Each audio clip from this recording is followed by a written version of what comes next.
The message came on a quiet Tuesday morning. At first, the radio operators at NASA's Deep Space Communications Center thought it was just another burst of cosmic noise. But as the signal grew stronger, their computers began to decode a pattern that no human had ever seen before. Admiral James Stone stood in the control room, his weathered face illuminated by the blue glow of dozens of screens. He had been called from his bed at 3 a.m., and now, 6 hours later, he watched as the alien message played across the main display. "Play it again," he ordered, his voice steady despite the weight of the moment. The technician nodded and pressed a button. The message flickered to life once more, this time translated into English by their AI systems. To the species of Earth, the message began. "We, the Galactic Council, have observed your civilization's advancement. Your presence has been noted, evaluated, and found wanting. Submit to our authority and accept our technological restrictions, or face permanent isolation from the galactic community." In a secure underground facility 50 miles away, Dr. Anna Reed's hands moved quickly across her holographic display. As Earth's leading xenotechnologist, she had spent years preparing for first contact. But not like this. Never like this. "Look at these readings," she said to her team, pointing at the data streaming in from the signal. "The transmission method alone is centuries ahead of our technology. But there's something else." Her voice trailed off as she noticed a hidden data packet buried within the signal. The next 48 hours passed in a blur of emergency meetings and global conferences. World leaders gathered virtually as Admiral Stone and Dr. Reed presented their findings. The hidden data packet had contained more than just a message. It held detailed observations of Earth's military capabilities, power structures, and technological development. "They've been watching us," Admiral Stone explained to the assembled leaders. "And not just from afar. We've detected energy signatures on Mars that match the signal's frequency. They already have a presence in our solar system." Dr. Reed stepped forward, her usual calm demeanor marked by concern. "The Council's message includes what they call regulatory guidelines. These would force us to dismantle 60% of our current technology. We would lose space flight capabilities, quantum computing, and even some medical advancements." The room erupted in protests and arguments. Stone watched the chaos unfold, his mind already working on potential strategies.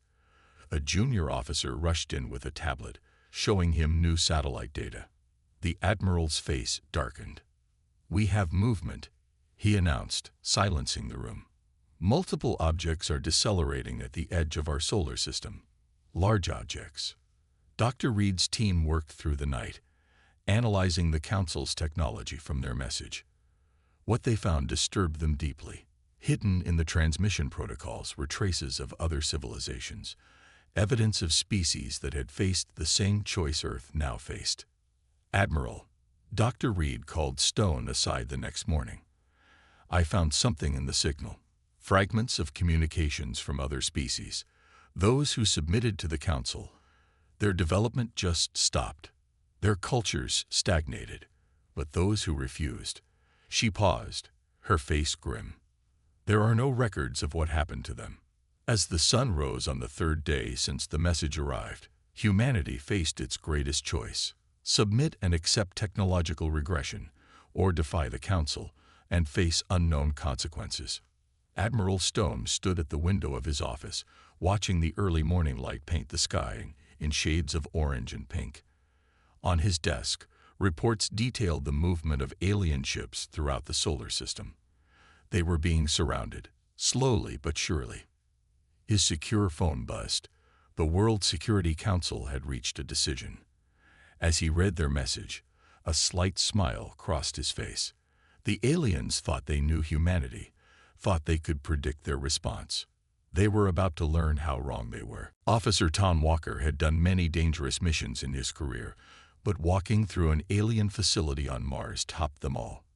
His suit's camouflage system, developed in secret by Dr. Reed's team, kept him invisible to the Council's sensors. At least, that's what they hoped.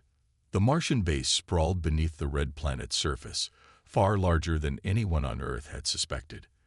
Through his helmet's display, Walker watched alien figures move through the corridors.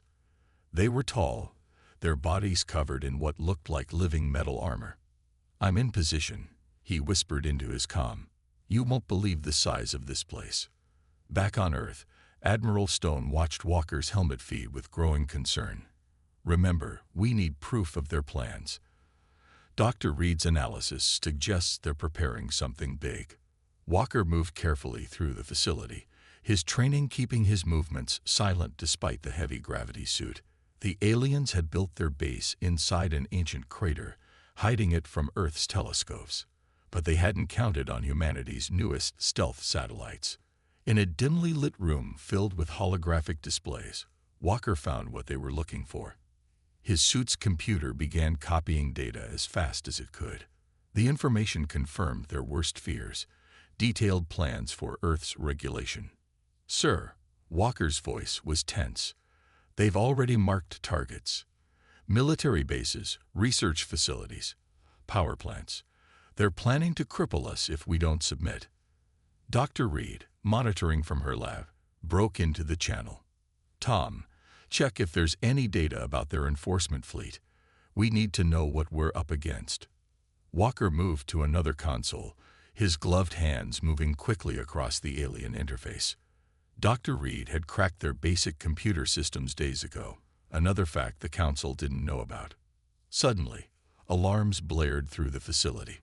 Walker's heart raced as he saw alien guards running past his position. "I've been made. Get out of there," Stone ordered. "We have enough." "Wait," Walker interrupted. "Something's happening. The guards, they're not looking for me." On the main display, a new message flashed. Even translated, its urgency was clear. Phase 1 initiated. Guardian fleet in position. Awaiting final authorization. Walker's suit camera showed the aliens rushing to battle stations. Through the base's windows, he could see ships rising from hidden hangars across the Martian surface. The Council wasn't just preparing. They were already starting their attack. "Sir," Walker reported, "they're deploying now. Hundreds of ships, maybe more." Admiral Stone turned to his tactical display. Earth's secret defense network was picking up massive energy signatures throughout the solar system. The Guardian fleet had hidden itself well, but now they were moving into attack position. Dr. Reed burst into Stone's command center, her face flushed with excitement despite the grave situation. "Admiral, you need to see this. The data Tom sent. I know why they're really here." She pulled up a series of images on the main screen. They showed worlds across the galaxy, each one regulated by the Council. But these weren't just random planets. "Look at the pattern," she pointed. Every civilization that showed signs of developing faster than light travel within the next century was visited by the Council. Earth isn't just another primitive world to them. We're ahead of their schedule. Way ahead. Stone studied the data, his military mind seeing the bigger picture. "They're not trying to help us or guide us. They're afraid of us." Walker's voice crackled over the comm again. "Sir, you better make a decision fast. Their ships are powering up weapons." The Admiral straightened his uniform and pressed the button that would alert Earth's defense forces. "Then let's show them why they were right to be afraid." As klaxons began to sound in military bases across Earth, humanity prepared for its first interstellar war. The Council thought they had caught Earth unprepared, but they were about to learn that humans work best when backed into a corner. The world's response to the alien threat wasn't panic, it was determination. In underground facilities across the globe, humanity unveiled weapons and defenses they had kept hidden even from themselves. Each nation had its secrets, and now they all came together. Dr. Reed stood in her lab, surrounded by holographic displays showing her latest creation. The shield technology she developed hadn't come from alien research. It was purely human innovation. The crystalline lattice structure shifted and adapted, learning from each hit it took. "Run the test again," she ordered her team. In the testing chamber, energy beams similar to the Council's weapons struck the shield. The impact sent ripples through the barrier, but it held. With each blast, the shield grew stronger. Admiral Stone watched the test from his command center. "How soon can we deploy it?" 24 hours for major cities, Reed replied. 48 for full global coverage. "But James," she hesitated, "the power requirements are massive. We'll have to shut down non-essential systems worldwide." The choice was simple. Within hours, the world's leaders had agreed. Across Earth, cities went dark as power was diverted to the SHIELD network. In the darkness, humanity prepared for war. Officer Walker's intelligence from Mars had given them an advantage. They knew the Council's attack patterns, their ship formations, even their command protocols. But their greatest advantage was something the aliens couldn't understand: humanity's ability to work together when threatened. Chinese quantum computers linked with American defense systems. Russian spacecraft carriers hosted Japanese fighter squadrons. Indian shield generators protected European capitals. The borders that had divided humanity for so long disappeared in the face of extinction. In a secret facility beneath the Antarctic ice, Admiral Stone briefed the world's military leaders. "Operation Firewall isn't just about defense," he explained. "While they focus on our shields, our counterattack begins." The plan was audacious. Human ships, smaller but more agile than the Council's vessels, would use the chaos of the first attack to slip through their lines. The targets weren't the Guardian ships, but their supply lines and command centers. Dr. Reed added new data to the display. "Their technology is advanced, but it's rigid. They haven't had to innovate in centuries. Every ship follows the same patterns, uses the same tactics. We found 23 weaknesses in their standard formation." In orbit, the first line of defense took shape. Satellites that had been labeled as space junk revealed themselves as weapon platforms. Space stations that officially conducted weather research powered up their hidden guns. The Council's deadline for Earth's surrender passed without a response. In the tense hours that followed, humanity held its breath and waited. Their cities might be dark, but their weapons were hot. Admiral Stone stood on the observation deck of humanity's hidden lunar base, watching Earth glow in the distance. Most of the planet was dark now, its power diverted to the shields and weapons. But in that darkness, hope burned bright. "Send the message," he ordered.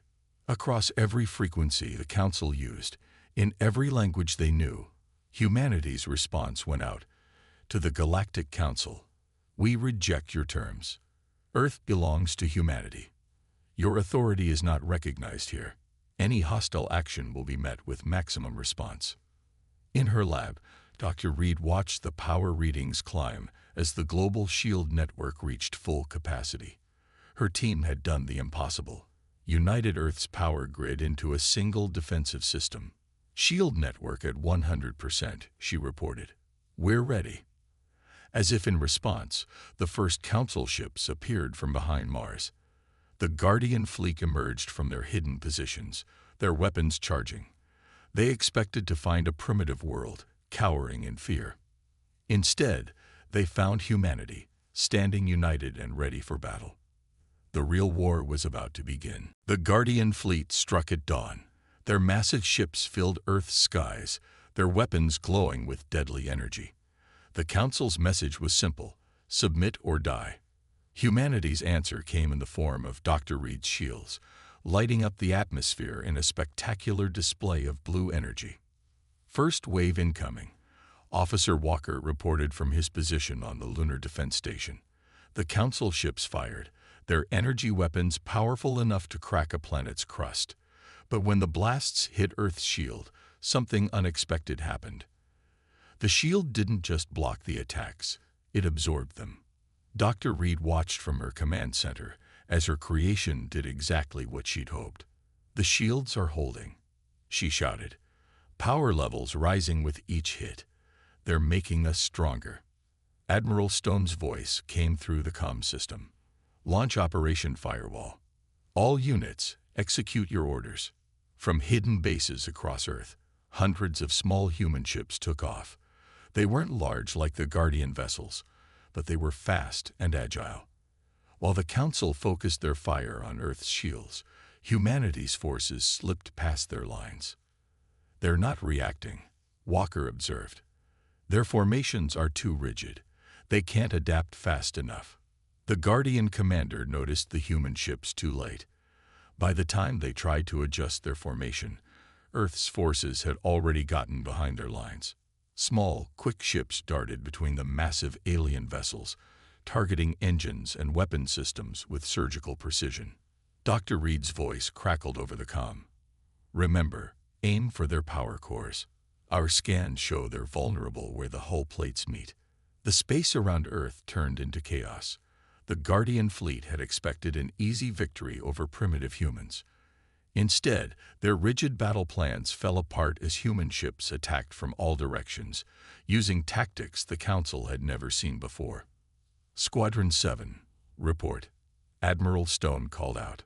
Sir, we've disabled their command ship's main weapons, came the response. Their shields don't adapt like ours. Same weakness every time. The Guardian fleet's formation broke. Their ships, designed for organized battle lines, couldn't handle Earth's unpredictable attack patterns. One by one, their massive vessels lost power or retreated, their crews confused by humanity's impossible resistance. In her lab, Dr. Reed noticed something strange in the shield readings. Admiral, the shield is doing more than just protecting us. It's learning their weapon frequencies. Give me an hour, and I can turn their own energy against them. The battle raged above Earth. Human ships danced between enemy vessels, their smaller size now an advantage. The Council's weapons were powerful but slow. They couldn't hit what they couldn't predict, and human pilots were anything but predictable. Guardian fleet losing formation, Walker reported from his station. They're retreating. First wave is pulling back. Admiral Stone watched the tactical display as enemy ships withdrew behind Mars. A third of the Guardian fleet had been disabled or destroyed, not by superior technology, but by human ingenuity and adaptability. In the aftermath, Dr. Reed's team analyzed the battle data. Their technology is amazing, she admitted, but they don't innovate. They've been using the same tactics for centuries. We caught them off guard because we did the impossible. We adapted during the fight. The victory came with a cost. Many brave pilots have been lost, and Earth's cities were still dark, their power feeding the shield network.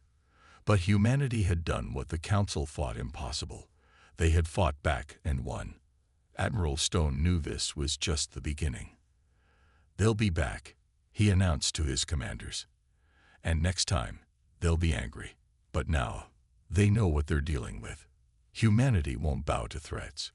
We stand together, or we don't stand at all. In the darkness of space, the Guardian fleet regrouped. For the first time in centuries, the Council faced something they didn't expect.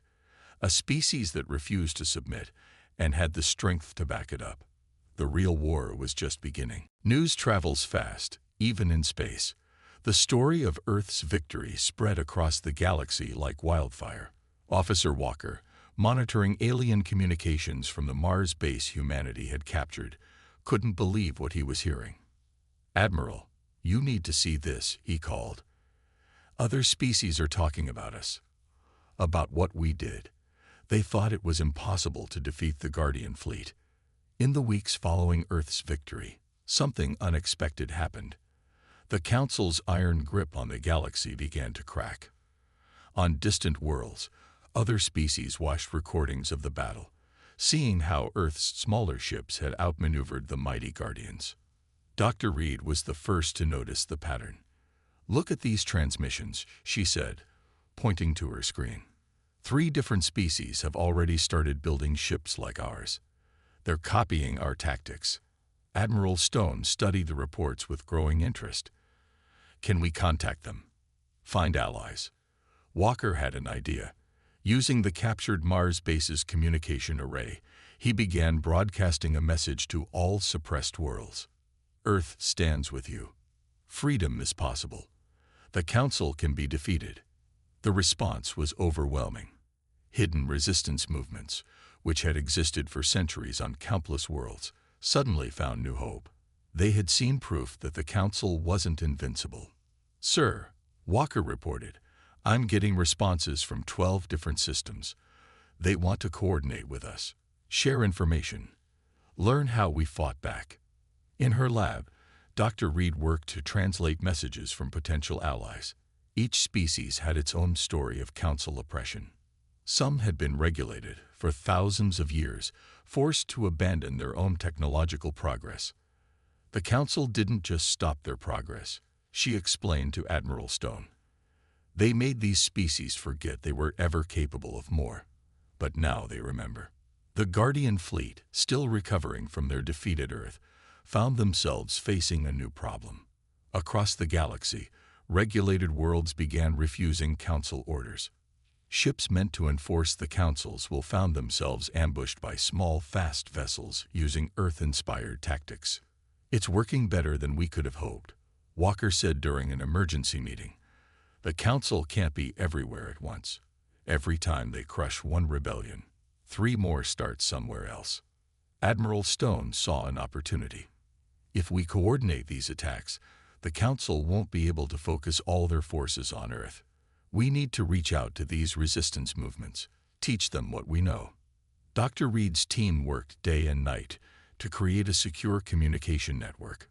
Using technology recovered from the Mars base, they built a system the Council couldn't track or intercept. "Each resistant species has something to offer," she explained. "Some have been secretly developing weapons.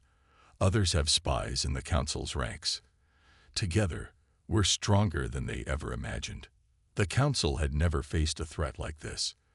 For millennia, they had kept the galaxy in check through fear and isolation. Now, their carefully controlled systems were falling into chaos as species after species rose up, inspired by Earth's example. Walker, coordinating with resistance leaders, couldn't help but smile.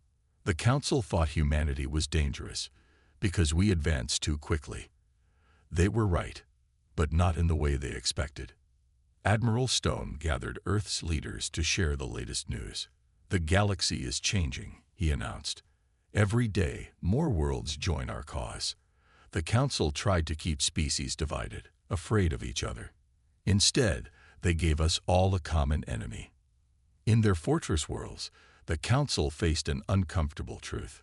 They had feared humanity's potential to upset their perfect order. Now that fear had become a self-fulfilling prophecy. Earth hadn't just resisted. They had shown the entire galaxy that resistance was possible.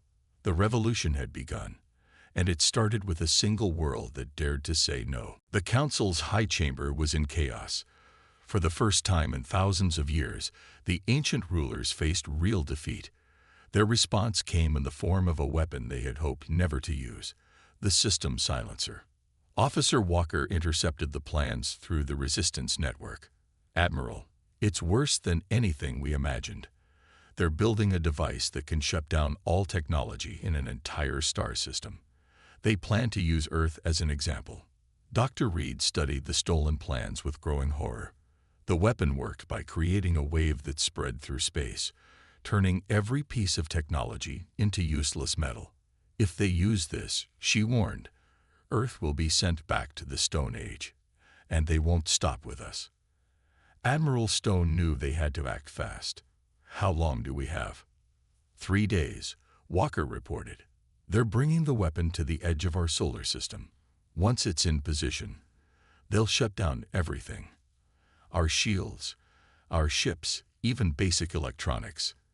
In her lab, Dr. Reed and her team worked without sleep, trying to find a way to counter the weapon. "The Council's been working on this for centuries," she explained. "It's their ultimate failsafe against rebellious worlds." But the Council had made one crucial mistake. By uniting the galaxy against them, they had given Earth allies with ancient knowledge. Through the resistance network, information poured in from dozens of species, each sharing what they knew about the weapon. "It's not impossible to stop," Dr. Reed announced during an emergency meeting. "The weapon has a weakness. It needs to build up power for 6 hours before firing. During that time, it's vulnerable." Admiral Stone saw their chance. "Then we need to get to it before it powers up." but their entire remaining fleet will be guarding it. The plan they created was dangerous, maybe impossible. While Dr. Reed worked on a countermeasure, Stone would lead Earth's fastest ships on a mission to the Council's headquarters.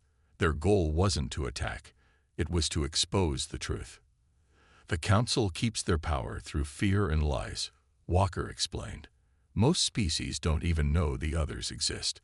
If we can broadcast the truth to every world at once. The final hours before the weapon's arrival were tense. Earth's cities remained dark, preserving power for the shields. In space, the combined fleet of Earth and Resistance ships gathered, hidden behind the moon. Dr. Reed's voice shook as she made her final report. The countermeasure isn't perfect. It might not stop the weapon completely, but it should give us time. The Council's weapon arrived with the largest fleet Earth had ever seen. Thousands of Guardian ships surrounded a massive sphere that pulsed with strange energy. As it began powering up, Admiral Stone gave the order to attack. All ships, execute Operation Truth, he commanded. Earth Squadron, protect Dr. Reed's device. Resistance fighters, clear us a path to the Council's headquarters. Remember, we only get one shot at this. The battle that followed would be remembered for centuries. Human ships led the charge, using the tactics that had worked before. But this time, they weren't alone. Vessels of all shapes and sizes, from dozens of resistant species, joined the fight. The Council had expected resistance. They hadn't expected unity. As their weapons slowly powered up, the combined fleet pressed forward, taking heavy losses, but refusing to give up. We're almost in position, Stone reported from his command ship. Dr. Reed, status of the countermeasure. In her lab, Reed watched the power readings climb. Everything they had fought for came down to this moment. The fate of not just Earth, but countless worlds hung in the balance. Countermeasure ready, she answered. May whatever gods exist help us all. The system silencer lit up the space around it like a small sun. As its power reached critical levels, Dr. Reed's countermeasure sprang to life. A wave of blue energy spread from Earth, meeting the weapon's charging sphere. It's working, Walker shouted from his monitoring station. The weapon's power is dropping. But the Council wasn't finished. Their remaining Guardian ships pressed forward, trying to break through to Earth. They didn't realize that was exactly what humanity wanted. Admiral Stone's voice came through all resistance channels. Phase 2, begin now. While the Council focused on Earth, hundreds of resistance ships jumped into their home system. Years of oppression had taught these species patience. They had mapped every defense, noted every weakness. Now that knowledge paid off. We've breached their communication center, came the report from a resistance captain. Broadcasting now. Across every inhabited world, on every communication device, the truth began to play. Records of the Council's manipulations, proof of their lies, evidence of countless civilizations held back. But most importantly, they showed the unity of the resistance, dozens of species fighting together. The Council's weapons started to fail, its energy field collapsing under Dr. Reed's countermeasure. She had discovered that the weapon used the same basic principles as their shields. Fight fire with fire, she muttered, watching it die. In the Council's chambers, chaos erupted. Their leaders tried to maintain control, but centuries of lies were crumbling. The species they had kept apart, kept afraid of each other, were working together, and they were winning. Main fleet is breaking formation, Walker reported. They're receiving too many signals from their home world. The Council is losing control. Admiral Stone led the final push. Earth's ships, joined by their allies, pressed forward. They didn't aim to destroy the Council's ships, but to disable them. This wasn't about revenge. It was about freedom. All ships, hold position, Stone ordered as they reached the weapon. Its glow had faded to nothing, transformed into harmless metal by Dr. Reed's invention. Let them see what happens when you try to cage the human spirit, or any free spirit. The Council's surrender came not with a bang, but with silence. Their perfect system of control had relied on isolation and fear. When their subjects saw through the lies, saw that cooperation was possible, their power vanished like morning mist. In the aftermath, representatives from every species gathered on Earth. The planet that had dared to say no became the birthplace of something new, the Galactic Alliance. The Council was right about one thing. Dr. Reed said during the first meeting, "We are dangerous. Dangerous to tyranny.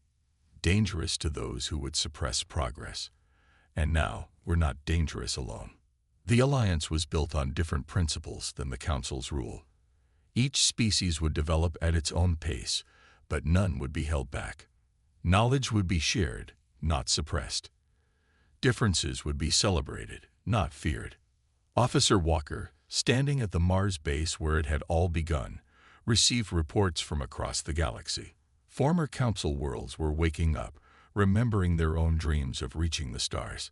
Earth's example had shown them that progress didn't have to mean destruction. Admiral Stone watched Earth's lights come back on as power was restored. The shield network remained, but now it was part of a larger defensive grid shared among allies. "We didn't just save Earth," he said. "We saved the dream of a better future." In the years that followed, the galaxy changed more than it had in the previous 1,000 years. Species that had been enemies under the Council's lies became partners in exploration.